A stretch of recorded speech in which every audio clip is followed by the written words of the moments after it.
all over America happening right now, and many can't get bank loans during these recessionary days. Mike Jensen, our chief financial correspondent, has found one community that's solving that problem in a unique way. Good morning, Mike. I can't wait to hear this story. Good morning, Joe. Well, you know, there always is a way to do it, and leave it to the folks in New England to find it. In this case, they use their own printing press.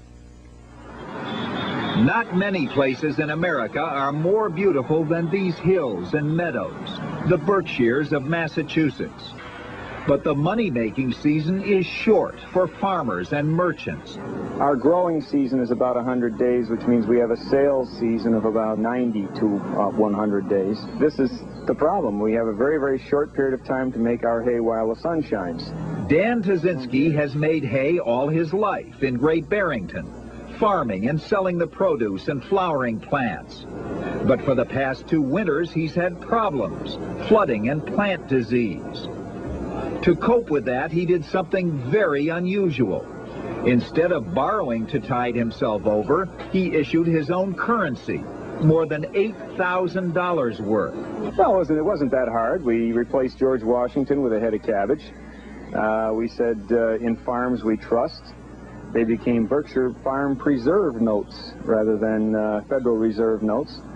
I think it's debatable as to which is a more dependable currency at this point. So that's $40. 40? Dan sells his currency, the technical term is scrip, for 90 cents on the dollar during the winter. People can redeem it the following spring. His neighbor, Don Ziegler, does the same thing. Don needed money to rebuild after his business burned down. Farm Preserve notes bailed him out. We got wiped out, all the buildings, and they really supported us that winter. At the Congregational Church, where some of this script showed up in the collection plate, the minister says only in a close-knit community can something like this succeed. Charles Van Osdale. It wouldn't work in a community, it wouldn't even work here if there weren't already a trust level between the people and the particular individual that was seeking help. This is gourmet toast we make here. Frank Tortoriello enjoys that trust. He sold $4,500 worth of scrip after his lease ran out, and the banks wouldn't give him enough cash to move. It was kind of discouraging because we had been in town for a long time, and we had done a lot of business with these banks, and we couldn't understand why they didn't want to loan us the money. 3 bagels, 1 green tea. Now other businessmen accept Frank's scrip for their products and then spend it for lunch at Frank's Deli. People like Ron White, who has a record store. I would take deli dollars in exchange for records, tapes, and CDs, and then I would take the deli dollars and trade them back for food. And the idea of scrip is spreading beyond Great Barrington. The Monterey General Store in the next town issued scrip to get through the slow season and found a fringe benefit. Maynard Forbes. It's a good marketing tool, too.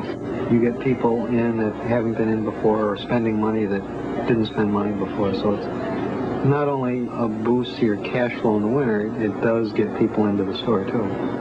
It's called Yankee ingenuity, making it work no matter what the obstacles. There's a long tradition of that in these New England hills. It's a good deal for the people who buy the scrip. They get at least 10% off, and the people who issue the scrip say they'd rather give that 10% to their customers than pay it to the bankers, Joe. Great, Mike. I tell you, they found a way to a good one. Up next, Gene Shalit.